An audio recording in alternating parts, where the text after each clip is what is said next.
one of the ways that this conversation, and in some ways the larger symposium topic came about was in June, PPS sent out a update on the situation of the Welcome Arnold House, which is on Planet Street.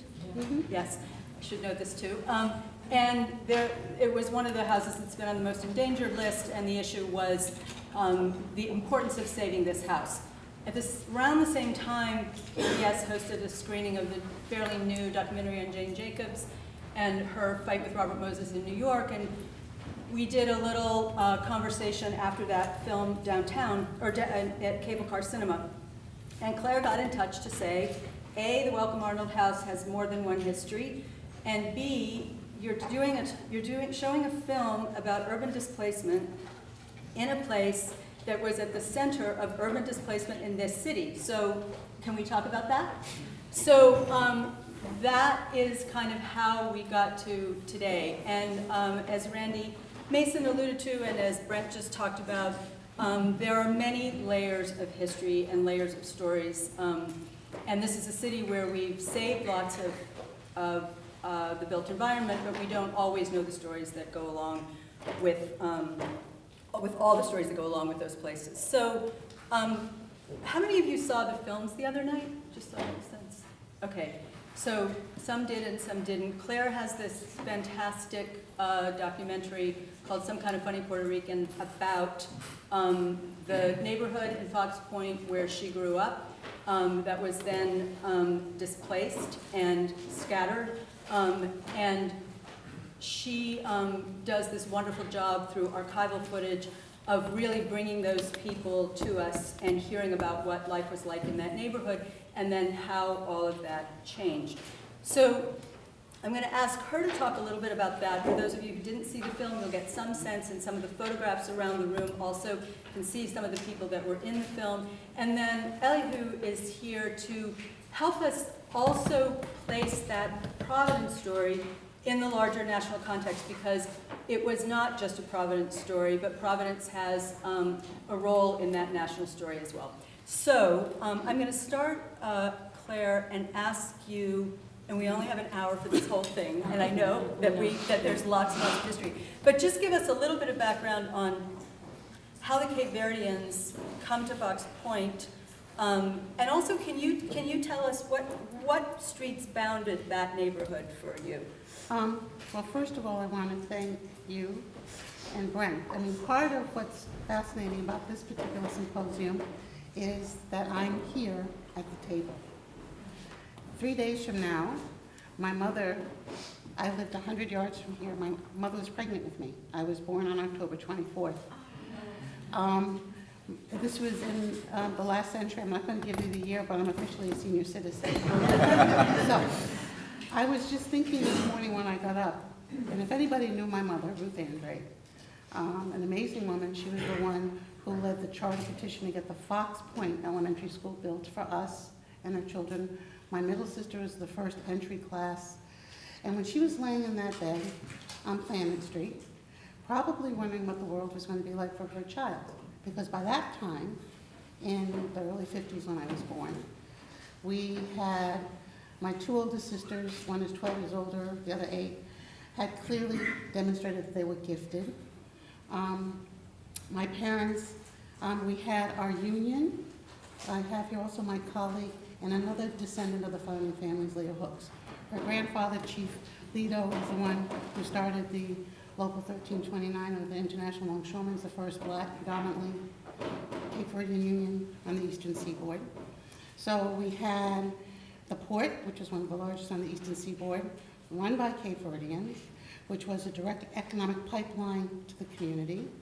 We had our major cultural institutions, the first Cape Verdean Beneficent Association, which was incorporated in 1934. My grandmother was one of the founding charter members. It was on Power Street. It provided health and death benefits because, I mean, we weren't even on the radar. So it provided for the care of the community, cultural preservation, and education. So as my mother was laying there on Planet Street, on the next street was the San Antonio Association.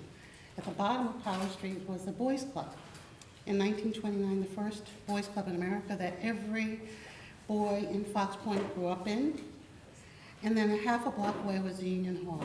My mother probably was thinking that the world that she moved to Providence from the Cape, the cranberry bog capital of the world, red cotton, to come to Providence with her sisters to clean houses on the east side, that we had actually begun to live the American dream. For me, the second generation born, we had schools, we had economic kind of sustainability, which is very unusual for communities of color. We had our own language, we had our churches, the first Protestant Cape Verdean church in America on Sheldon Street, which ironically is grandfathered in for the Friends of Indian Point Park to still meet there. But that's also a connection for us. There are 6 generations of Andrades who were there. My great uncle in Cape Verde was the first Protestant missionary in West Africa who started the Nazarene movement. So all of these pieces, when my mother was there saying, we're safe, we're safe. They were there in that house for 35 years. It was not a transient community. So when you asked me, you know, how I felt about this, and I was thinking about this morning, and many of it is, we are at the table in this conversation. This was a conversation my parents never had. On that wall, out in that hallway, is a picture of Antoinette Downing. And you have to realize, Benefit Street is really not just a street. It is a symbolic, metaphorical, mystical boundary between the haves and the have-nots. What's really is unusual is the proximity between the two communities. You do not usually have the poor or the ones who created the wealth for the people at the top living together. I grew up with the Browns, you know? Everybody worked at Brown cooking. You know, I know the Shocks. Reverend Shocks, who's the pastor, I've been in his house because I babysat for Bob. Everybody, who here does not know Bob Shock? Who else here who does not know Bob Shock? Oh well, you have a pleasure and a treat coming. You must know Bob to know Rhode Island. So anyway, Antoinette Downing's picture is there. Antoinette Downing was the one with John Nicholas Brown, who was very concerned about the preservation of the beautiful homes on College Hill that the namesake university of his family was destroying. The College Hill plan, which he wrote with Bill Warner in 1956, became the blueprint for what became the Providence Preservation. Antoinette Downing was brilliant, and for my father to say she was a smart woman says a lot, because my father was very smart. So Antoinette Downing would go to all the houses. So my parents talked to her, she had conversations. We knew who she was. We didn't know the big plan, okay? So that she is there memorialized. I put that picture of the first meeting of the Cape Verdean American Federation in February 1974 as a juxtaposition between the memorization of one of the iconic figures in Rhode Island preservation and also somebody who knew us, but did not include us in the master plan of what she had going forward. So sitting here, I'm a steward of a community. For me to sit here respected in this space where all of my uncles in that picture, in this picture, and on the walls, my godmother, Uncle Timmy, one of the founding proud members of Local 1329 with Tia, with Leah, with Vicky Vieira, who was the voice of Fox Point. All of them didn't make it to live to see this moment where I have a conversation with, at the table, and not being talked at or ignored. So what I like about this symposium, and even starting with Randy, what's beginning to emerge is the complexity of the space. History is a constructed narrative. And this is the first time in this century that there's an acknowledgement that there was an other narrative that had value, that was commensurate with what our values were, but not necessarily the commodity that preservationists value. So to be able to have a conversation without being in fear, okay, when they descended on us on Planet Street with the letters of eviction, because downstairs we lived, upstairs we lived, downstairs were the Limas. the bottom of the hill were the cable cars. My aunt and uncle lived downstairs. Upstairs were the Mauricios, who were the first cousins to the Limas. The Andres was my father's younger brother. Over there was Teresa's. And my father was an elder in the community, the smart one with Uncle Marcus, and also Joe Reese from John Street, who acknowledged as some of the smartest in the point. So they were trying to figure out what's happening, but when you see your parents cry, you never forget that. So when I left here in 1970, having survived, now in retrospect I'm grateful for, 3 years at Lincoln, Henry Barnett and John Holland, and not finding my story anywhere in my undergrad history, Afro-American master's, PhD in African studies, going around the world, where is this story?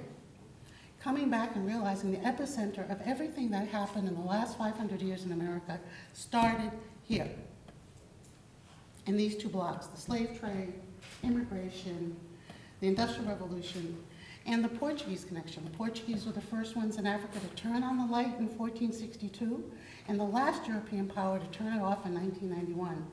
That 500 years has shaped what this area is. We're a small part of it, but the thread of our narrative is essential to understand, not just for preservation, but also it's our story to tell. We have the agency and capacity I am the steward. The community gave me all of the records of the major institutions, the elders did. My father was a brilliant historian. I have all of the photographs, the stock footage. It is the narrative that we put together, because our first goal after displacement, and I call it, actually, I've come up with a term, it's post-traumatic displacement disorder. 40 years later, Leah and I, and when this film premiered, when this work in progress showed in 2005, was after 20 years of trying to put it together, fighting with the world we live in, convincing the humanities that this was a worthy project. So I brought in some letters from '84. When you apply for a grant, of course, you get the letter of rejection. So it's like, you know you have bad news. We met, voted 12-0 for 2 abstentions, not to fund my first half-hour documentary, which was the blueprint for the trilogy. And the comments were good, important, potentially interesting, that this is a community and a region we're particularly interested in. And historian remarked that the Cape Verdeans are a very important, unfashionable ethnic group. I am just starting out in 1984 as a young scholar, and being told basically that your story, by a foundation, I ended up being on their board, didn't happen. You know, another thing is never underestimate a Cape Verdean, ever. Ever. I want that on record. But we are dealing with the challenge of who asked the question, what are the criteria about good history, and being gatekeepers that basically determine whether or not my history had value. It took me 20 years from that to get that made. So I basically, who owns the narrative? How do you reconstruct it? What are some of the challenges? And how do you tell the story? And why is archival important? Can I ask you to talk, like, put yourself back and give us a sense that we get when we watch your film? Because I think when you talk about values, and that's something I want to ask you and Elihu about later, because I think it is a story of values and what we value and what we say we value, what we actually value, what we invest in. But I think one of the things that's so striking in the film is the sense of a life with an incredibly closely knit community, intergenerational connections, people that have been in their community for a long time. People are walking to work. People are taking care of one another. There's mixed use of their businesses, there are residences. In many ways, it defines what new urbanists say we want now in our communities. But that, and we try to create architectural ways to promote all of those things. You had those things. So can you just talk about, to give us a sense, because I think it's important to have a sense of what was lost, and you know what that is, but to convey that to people, what it was like to be in the neighborhood, how you spent your days, you know, the ways that people were, that people talk about in the film of being in and out of one another's homes, people watching out for each other, all of that sort of thing. I would love to have a sense of that. Well, because the lady was here to talk about the filming part, I want to frame how I frame the narrative structure of Some Kind of Fun Puerto Rican. Given that I had to dance through the raindrops of funding, nonprofit, leverage to convince, and I worked with Mike Ambrosino on Odyssey. By the way, I come through my chops of documentary with one of the fathers of PBS, Mike Ambrosino, who created Nova. So I was part of the team of Odyssey, and I went there. There were like 600 people, they chose 26. So my school of ethnographic was, because he'd have round tables where people like Andrew Stethern, John Marshall, would come and talk to the team like they do at GBH and PBS. So I began to understand the canon and pedagogy and structure of the narrative for the PBS BBC. I was one of the associate director of the co-production we did with the BBC on the Incas, which I love. So I went to Peru for the shoot and did all the archival photographic work on Machu Picchu and Bingu, who did that. So I learned the craft, but also understand that documentary is a constructed narrative. Most people just see it and don't analyze the back channel. So when I had been dealing with all of these rebuffs from the scholars in my field as humanists that we weren't important, it wasn't valuable, very exotic, it's not important. That's from some of my ITDS ones. So I was, when I'm sitting in front of my Avid, struggling with what is my narrative going to be? Am I going to do the classic PBS, find 5 important white people that can tell me about me? Can I trust that the people who wrote this story can be the ones who are the author and architect of their narrative? Can I do it without us being reflected as a blighted community with no hope, aspirations, intelligence, and humanity? And my cameraman, Boyd Estes, who shot the first Nova, and I made sure that he shot all of my features, so I have this brilliant cinematography consistency across all of my narrative. I'm totally broke, by the way. Thank you. I chose to let it be the people's story that shaped the narrative, as opposed to we're a victim, because what really mattered was the heart. We were not dysfunctional. It was universal qualities. There is love. We were intact families. My father was the eldest of 7 sons. My grandmother, you're dealing with respect, you're dealing with tenacity, hard work, industry. You're dealing with the pain of coming from a colonial island that's even more forgotten than us in Fox Point. And for 200 years, our little drums and barrels that we packed here were loaded onto packets at the bottom of Point Street. All of you had to have seen us. These ships sailing down the bay, dislodging Cape Verdeans, happily playing the music going up into Mamai's house, but we were invisible. But we lived a full life. And at this time on Saturday, maybe 50 years ago, Bill Warner and all the wealthy people on the east side are dropping the kids off at Mr. Conti's house, which is now the Arnold Bishop, which is right across the street from me. So all of us kids would watch all the rich white kids, because I could see it from our bay window on Planet Street, which is now a parking lot for 28. So we'd watch the stream of all the white people come down Planet, drop the kids off for the art lessons. Often Mr. Conti would get my very beautiful young cousin Valerie to come be a model, you know, and Aunt Pat always watched it with an eagle eye because we were very careful about our kids. So there's always been that connection. That's what this looked like if you were out here 55 years ago. So after all those kids left with Mr. Conti, went back up to the east side, all of us kids there were at least 20 families that were displaced. We were all cousins. Then we would come out, we'd be playing in the parking lots. Because on Saturday and Sunday, all the cars in the parking lot, which was created, and the houses were raised to create parking spaces for IBM, that was our playground. So that's what Saturdays were like for a whole generation. It was a good life. Poverty is a state of mind. So when we saw that there was any record of it, and any record of it did not have any depth of humanity, it's race. We were brown people, immigrants. So it was like the triple crown kind of crosshairs of being at the center of all those things that create a narrative of urban blight. Elio, can you talk about the sort of the picture at that point? What were the values that were informing these ideas behind urban renewal, and how does a neighborhood like that get characterized as being one of blight?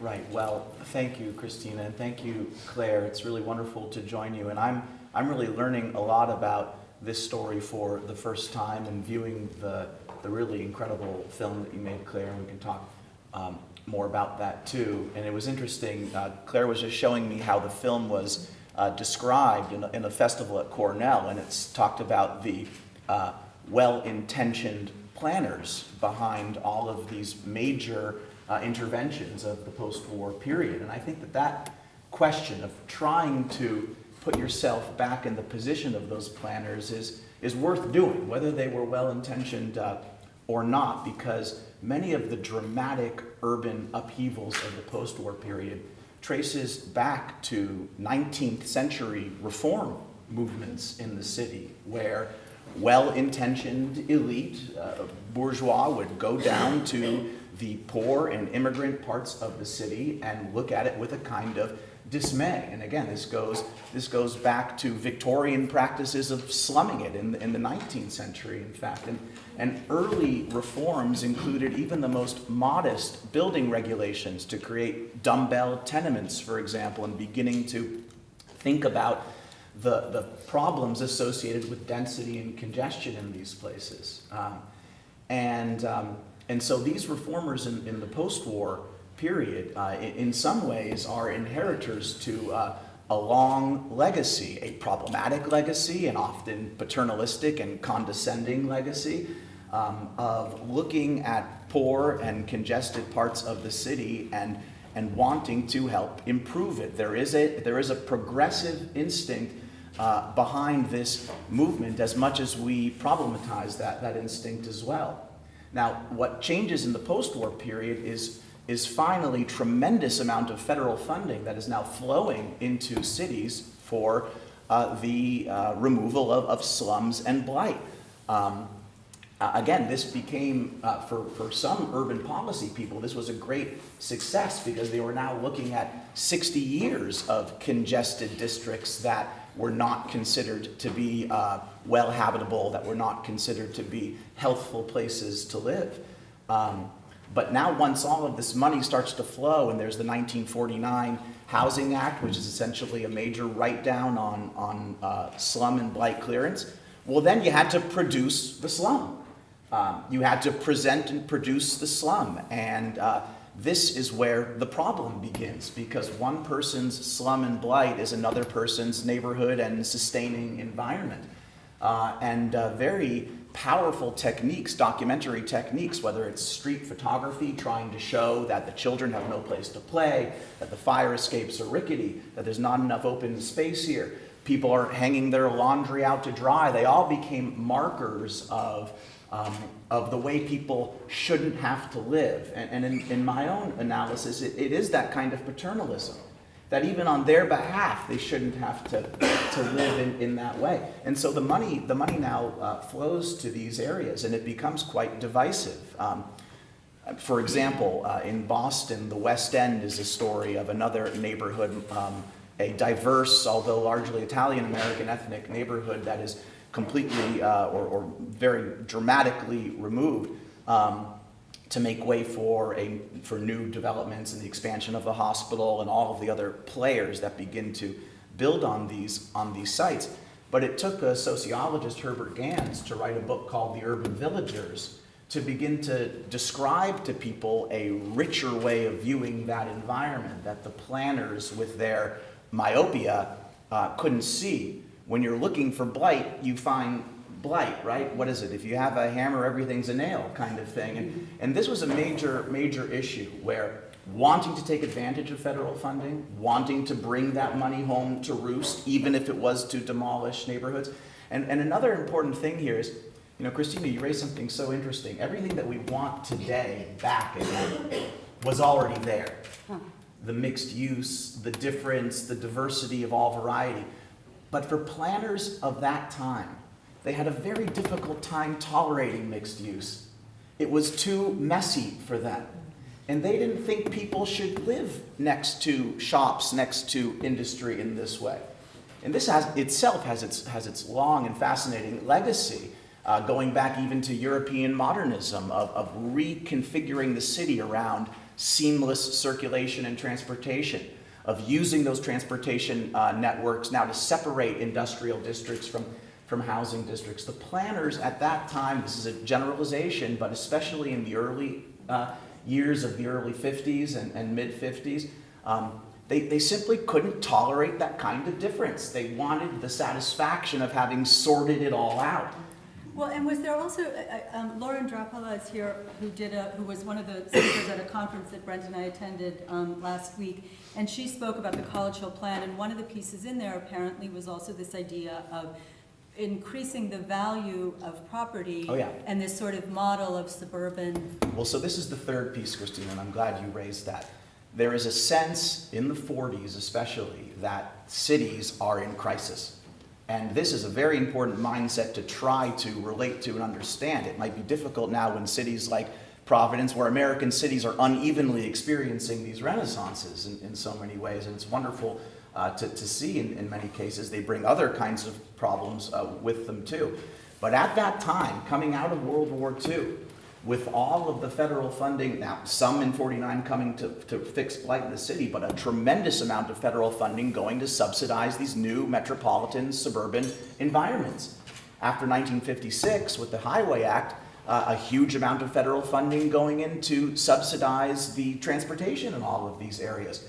So city leaders, they honestly do feel at that time, we could empathize with them a little bit, that their city is going to become obsolete. Providence will become a ghost town if we can't compete with our own hinterland, our own suburbs.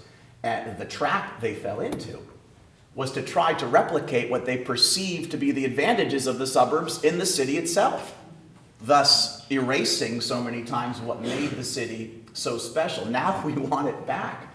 Now we wish we had it back. But that image of crisis, that we need to make shopping malls in the city like we have in the suburbs. We need highways as big in the city as we have in the suburbs. We need parking in the cities, and a lot of parking in the cities if we're going to connect ourselves to the network. You know, New Haven has its own story of the Route 34 connector, where the Oak Street neighborhood, a very diverse neighborhood, it isn't even associated with a single ethnicity. It's actually a remarkably diverse place, was gutted to produce our highway connector, because New Haven leaders felt if we didn't have the connector to 95 and 91, we'd be cut out of the loop. There is that sense of crisis on that hand that they're trying to address. So that's exactly right. And the preservation aspect of it comes in a kind of second, more sophisticated phase, I would say, of redevelopment, where finally, by the mid-60s, after Herbert Gans has written The Urban Villagers, after Jane Jacobs has written The Death and Life of American Cities, which was published in 1961, you begin to have a second phase of redevelopment where we say, okay, we can build the Society Hill Towers, but let's save some of the fabric as well. And you get into exactly the tensions that we've seen in Providence of saving the fabric or saving the buildings, but not doing enough to conserve the cultural landscape, as Randy has so eloquently described for us, these more complex cultural landscape approaches. It's not just the building, it's all of the lifeways that have lived there over time, which becomes a much more complicated thing to preserve. But it's exactly right, that sense that the city had to compete with its own suburbs. And that, again, as shocking and traumatic as it is to consider now, that we were willing, we, the planners, the politicians, business leaders, and sometimes neighborhood leaders as well, were willing to destroy our own cities in order ostensibly to save it. And now it's become one of these, in a way, great urbanistic regrets, as we recognize how important old buildings are to vital cities today. I mean, in New Haven, we wish we could have it all back. We wish we hadn't expanded State Street. We wish all of these things. But that is part of the story, that at that time, the planners really believed they were competing with suburbs in this sort of direct way, as opposed to thinking about the comparative advantages of what the city still meant, still possessed. Claire, talk about when you're, I think in the film you have this sense, and the way that it's produced, we are in that neighborhood and among friends and family, and we're so enmeshed in it, and then, and then you see this letter that comes that begins to announce what's going to happen. How old were you when this was happening? You were a teenager? About 8. Oh, you were younger, okay. Because when I left for college in 70, we were still here. 73, I got married. Came back, it was in February. We had after the wedding, 500 cousins, small number, squeezed into that 5-room apartment. I have pictures, there's proof. So we were still there. And then the next year, my parents were in Carr Street over by Roger Williams. It was like 1 year. But we also had not just the displacement, we were dealing with the Black Power movement, which exploded on my generation, on the whole emerging sense of Cape Verdean identity, clashing against generations of very deep schism between misunderstandings among the people of the diaspora of Africa, not because we had animosity, but we didn't even understand our own complexity. Well, So, I just want to add another element to this that's so nuanced and really powerful in the film, and I was saying this to you last night at dinner. I've seen it several times over the last few years and have watched it several times in preparation for the symposium. And it wasn't until seeing it on Wednesday night that, the intensity of the families' testimonies in this film, and many of them are at the end of their lives, and even ones that are younger. I mean, their emotion is so palpable in these interviews that Claire did. But there's also history of coming to this country for opportunity over the preceding 100 years. And so it wasn't until I was watching it that I realized the intensity is partly based on this was a place, people had come from a place where there wasn't enough, and they had come to a place and created a home, and as you say, created this American dream, and as your mother was reflecting on, there were schools, there were organizations, all of those things were in place. But the intensity was partly based on, we finally have this. And so when it's lost again, it's not a new wound, it's an opening of an old wound. Being like in the backwater of the Portuguese Empire, which was in the backwater of European history since the 1600s, is pretty daunting, because for the 500 years of Cape Verde's history as a colony, it was abandoned basically by the Portuguese in the 1600s. We were left to our own. We were stricken by drought and famine, huge cycles. And my parents had just come out of one of the most horrific cycles in the 20th century, in the 1940s, the Tempo de Fome. This famine that went on for 20 years. There are stories about people literally dying on the street. Well, you have those postcards, it's literally postcards where you can see people It's are traumatized. starving. Yeah. So these boats, the packets, there was no phone. The packets that were landed in Fox Point would come bringing montañas, messages from your family. Letters would come. And if you got a letter from the old country, with Kata, that had a black border around it, you knew somebody died. People came here, and you call this Terra Mai, the land of my mother. Butafujimai, you flee from your mother so she can live. Immigration was the way that your family survived. You came here and you sent food back. So that boat was an almorna, which is like the fado, it's this triste alegria. You're crying, your soul is crying. So having a home, and so when we were displaced, and for me, and I think it's important, I had to come and help me heal. And when I realized that home is a state of mind, not a zip code, and we still had our memory, it gave me closure that we weren't dead, because our memory is the value, not the commodity of the value. And I think Christina, because it was having a root, because you also have to understand how we settled. Because the Portuguese didn't care about us and we fell through the raindrops, it was to our advantage. We had to look out for each other for 500 years. Down to fifth cousins, we're still as close as first cousins. But each neighborhood in Fox Point basically was a microcosm of the village.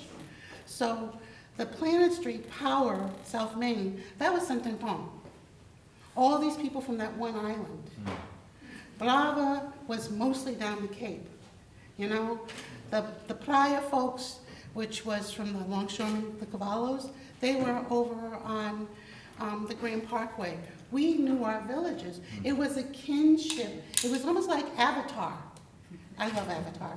But all those neurons, when I saw that, I said, ooh, that's Fox Point. You know? So that sense of the depth of what it meant until you pointed it out. You also need to know the colonial history where half of the population died during the Templeton Foaming. Half. And so they're just coming out of that into the 50s when they're saying, we're safe. And then less than 10 years later, right? And my parents were the last ones. My father we had a little bit more money. My father was the first white-collar worker in the state. He worked in the state treasury for Ray Hawksley for 25 years. White collar meaning he didn't have a blue collar, but on weekends he worked on the boats to make extra money. So my parents, I found out much later, after this film was done, because I was busy off living in the black revolutionary nationalistic stuff in Boston, doing very important things, saving, you know, the revolution. Okay. So, I mean, if it came home to my mother's to be too much of my business, so I'd always go back to Boston. So I was too self-absorbed to know what was going on here. I found out much later that my parents were the last ones, I think, left on Planet Street. And they stayed there because my cousins at the bottom of the hill were still in high school. And they needed to have an address on Planet Street to be able to still go to Hope High School. My parents stayed there as my father, the elder, as the patriarch, made sure all the children were okay before they left to move to Carr Street. And so the extra parts of this rollout of the displacement, I'm beginning to understand the magnitude of the kind of the ripple effect of the earthquake. Yeah. Well, this is why the film is so important because, you know, you talk about post-traumatic displacement disorder. I mean, that's a real thing. Some of you may be familiar with with Mindy Full of Thompson, who comes from the field of public psychiatry, who has a book called Root Shock, which is all about the real psychological trauma of displacement. It's something that was never adequately addressed or understood, which is why the work that you're doing now becomes so important to show the archival footage, to raise the memories in this way. You know, planners would congratulate themselves that they had good rehousing programs during urban redevelopment, thinking that that was enough, thinking that the people who were in these neighborhoods would be thankful to have a new place to live, and that was completely off base. I think it's not until we see Claire's film and other products in which time and memory now has sort of accrued to the point where we can begin to tease out the real meaning and pain of that displacement.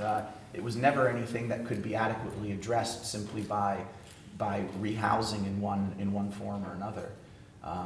The meaning of those places was so much more important than just the housing itself, I suppose. And our displacement, because I've now become, with these gray racing stripes that are my mother's, the elder of memory and the repository of so many of these stories. I'm trying to put the pieces together and looking in the bigger context of the new iteration of dysfunction of urban, which is becoming another rationale for a pipeline.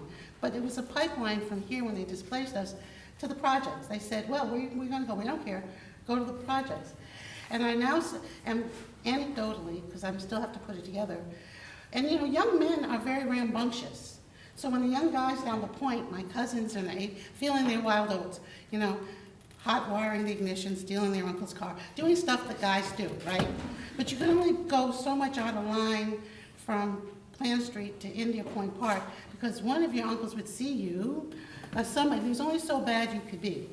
So when all those checks and balances broke, the pipeline, I noticed all my young, brilliant male cousins, all of a sudden there begin to be instances of drugs, and then my cousin was killed, and then there began to be these other things that were symptomatic of what was the perception of what we were supposed to be. And I'm saying, Right. that wasn't how it was.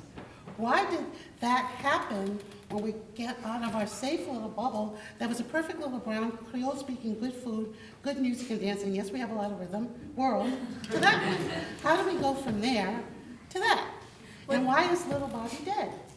I think that also touches on something that, and you can maybe both respond to this, but one of the things that in reading these narratives, I mean, this one, but also, you know, that period of these displacements, there's also this really scary veneer of inevitability. It's all, there's this sort of sense that that this somehow just happened naturally, and as though there's no, that there was nothing behind it.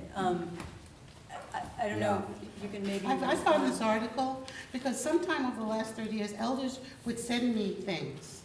Mele Simon, who was a legend, who actually went toe-to-toe to John Brown at a very dramatic meeting of record with the Fox Point Neighborhood Association. I wasn't there, but I would have paid to see that toe-to-toe with John Brown and Mele. And it's when Mele put a finger in John Brown's face and said, you know, and they made a pact.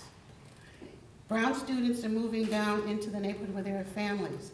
Do not come down past the line of Williams and Brook Street. And it was a gentleman's agreement, and actually that parking lot there is the last of that line.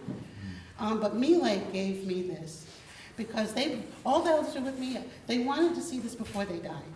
Mele hung on for me until about 5 years ago. He was 93, and it still breaks my heart that I didn't get Atlantic Portals done, but he gave me all of his files when he was the head of it. And there's this article from the Boston Globe, November 7th, 1976, by Vernon Jordan. And it said, typical of the new thrust in city planning is the recent testimony before a congressional committee of a man described in the news accounts as a theorist on the recovery of American cities. So it's typical of the mounting support for that kind of thinking that his testimony was taken so seriously. It fits into what's becoming known as the triage theory. Translated into the urban environment by planners, the theory says, in effect, that poor neighborhoods can't be saved or just let them deteriorate while providing services to neighborhoods in better condition. Ultimately, property values will fall and the areas will be ripe for development, like shops, offices, and the middle and upper income housing. When I read this, look at how yellow this is, it gave me chills, because that's just what Uncle Timmy was saying in some kind of funny Puerto Rican. If the old timers came down Wickenden Street now, look at these fancy antique shops. I mean, this, so I'm saying, my God, we were part of a pattern we didn't even know. Yeah. Well, yeah, I mean, that's really fascinating to see. I mean, it resonates actually with the debates of shrinking cities today in places like Detroit, where the proposal from then Mayor Dave Bing to consolidate city services and to cut out some others became very controversial at that time.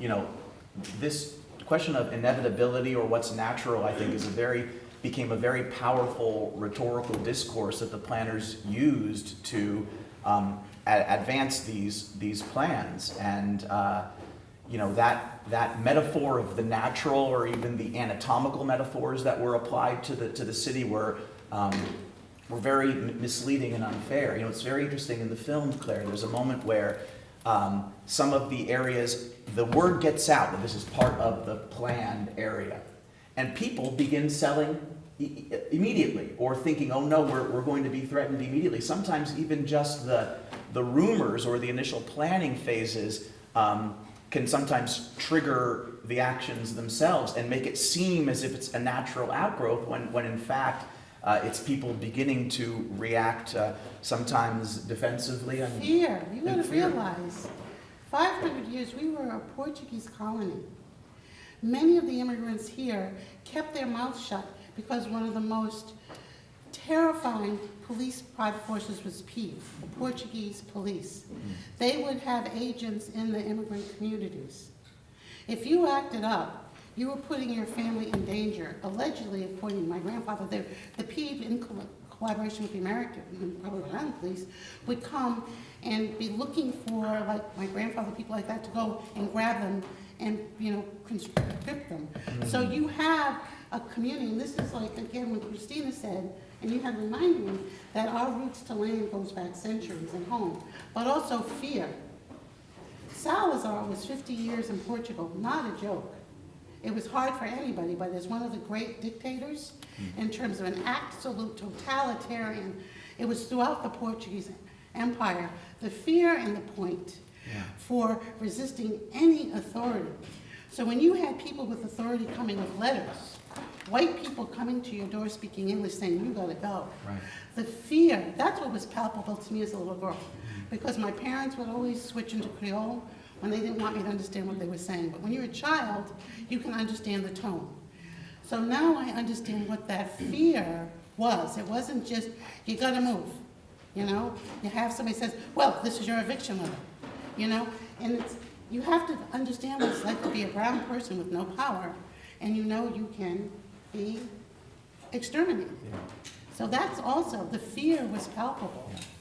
And just from the perspective of sort of urban policy or economics, once those plans are put forward, they hasten the disinvestment that they are trying to describe. So they're actually prescribing some of the disinvestment, and that's where some of the kind of, I don't know, trick's not the right word, but where, but as a kind of technique, it becomes a self-fulfilling prophecy at times, and it's one of the most sort of frustrating and saddening elements of the story, that sometimes even just the plan itself begins to affect what it anticipates. But there's the theory of it, and I'd like to, because I'm sure we're running out of time, but that it's really important that this conversation is happening now and how it happened. That movie became a callus. It's not a movie.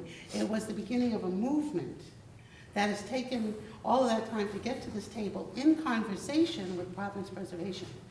And even though, and I think it's very powerful, this conversation, because what we are doing is with responsibility, credibility, reinserting our narrative by the people whose story it is, and I think in a sustainable way. And I think this is a case study, it's huge, because last year when Brent reached out to me, and Tony Ramos, who's another member of our team, dragged me kicking and screaming at the invitation for me to make comments to those panels that were the architect's visioning of the new city, and that my neighborhood was considered, and it wasn't historic fabric, it was bad fabric to be. So I was asked to respond to, there were 6 panels, about 12, of the ones that were my memory. It was very hard for me to basically write a narrative in response to the plan of the planners that displaced me. And it was torturous. And if it wasn't for Brent, who just came on board, and Lorena at that time, who cajoled me, begged me, and Tony saying, you have to do it, because Tony said, Claire, it's really important that we're at the table in this conversation. And so I did do that, and when those beautifully produced panels went up in Providence Public Library, and my statement was there, I realized the importance of having somebody, a witness and a participant, responding to that. So it showed this kind of confluence of a very important kind of, it's not reparation, it's closure, but also it's moving forward. I think I really need to emphasize that, because if that didn't start happening, we would still be at war. We would still be fighting to be recognized by the powers that be, which still are the same ones that displaced us, probably some of our funders, so I'm not going to say anything. And I know the deadline's November 1st for my letter of intent. I'm in. That said, we need to be together going forward. We have our part we want to do, but if that didn't happen last year, your 60th anniversary, which was very painful because it marked the death of my community, to celebrate your 60th, but also how can it be the rebirth, not of a nation, the rebirth of my nation. And so I think the conscionable way that the founding Preservation Society in America is taking the challenge honestly. I know I can speak for Leah and myself and the team that are working with you, that we trust, which does not come lightly. Doesn't mean we're asleep at the switch, but we trust where we're going.